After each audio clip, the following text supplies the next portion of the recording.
The plot to kill Jesus. Now the feast of unleavened bread drew near, which is called Passover, and the chief priests and the scribes sought how they might kill him, for they feared the people. Then Satan entered Judas, surnamed Iscariot, who was numbered among the 12. So he went his way and conferred with the chief priests and captains how he might betray him to them. And they were glad and agreed to give him money. So he promised and sought opportunity to betray him to them in the absence of the multitude. Jesus and his disciples prepared the Passover. Then came the day of unleavened bread, when the Passover must be killed. And he sent Peter and John, saying, Go and prepare the Passover for us, that we may eat. So they asked him, Where do you want us to prepare? And he said to them, Behold, when you have entered the city, a man will meet you carrying a pitcher of water. Follow him into the house which he enters. Then you shall say to the master of the house, The teacher says to you, Where is the guest room, where I may eat the Passover with my disciples? Then he will show you a large furnished upper room. There make ready. So they went and found it just as he had said to them, and they prepared the Passover. Jesus institutes the Lord's Supper. When the hour had come, he sat down, and the 12 apostles with him. Then he said to them, with fervent desire, I have desired to eat this Passover with you before I suffer. For I say to you, I will no longer eat of it until it is fulfilled in the kingdom of God. Then he took the cup and gave thanks and said, Take this and divide it among yourselves. For I say to you, I will not drink of the fruit of the vine until the kingdom of God comes. And he took bread, gave thanks, and broke it, and gave it to them, saying, This is my body, which is given for you. Do this in remembrance of me. Likewise, he also took the cup after supper, saying, This cup is the new covenant in my blood, which is shed for you. But behold, the hand of my betrayer is with me on the table. And truly the Son of Man goes as it has been determined, but woe to that man by whom he is betrayed. Then they began to question among themselves which of them it was who would do this thing. The disciples argue about greatness. Now there was also a dispute among them as to which of them should be considered the greatest. And he said to them, The kings of the Gentiles exercise lordship over them, and those who exercise authority over them are called benefactors. But not so among you. On the contrary, he who is greatest among you, let him be as the younger, and he who governs as he who serves. For who is greater, he who sits at the table or he who serves? Is it not he who sits at the table? Yet I am among you as the one who serves. But you are those who have continued with me in my trials. And I bestow upon you a kingdom, just as my Father bestowed one upon me, that you may eat and drink at my table in my kingdom, and sit on thrones judging the 12 tribes of Israel.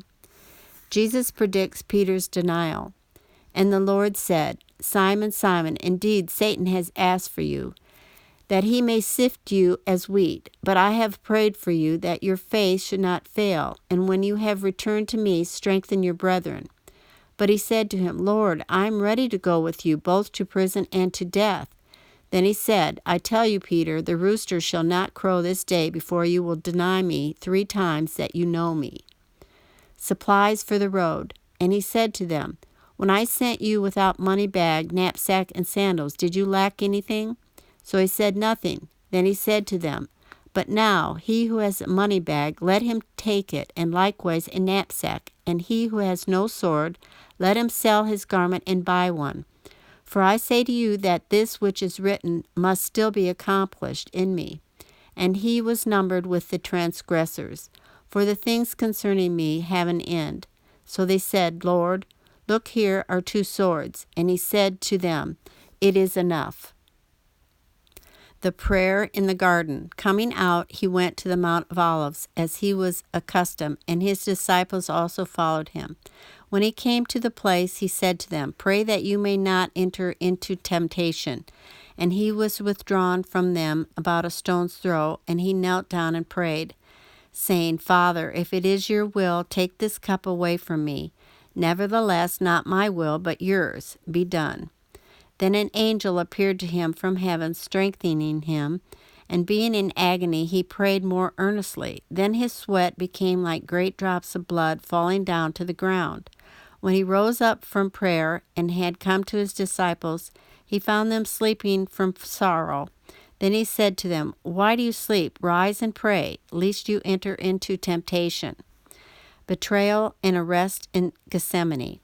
And while he was still speaking, behold, a multitude, and he who was called Judas, one of the 12, went before them and drew near to Jesus to kiss him. But Jesus said to him, "Judas, are you betraying the Son of Man with a kiss?"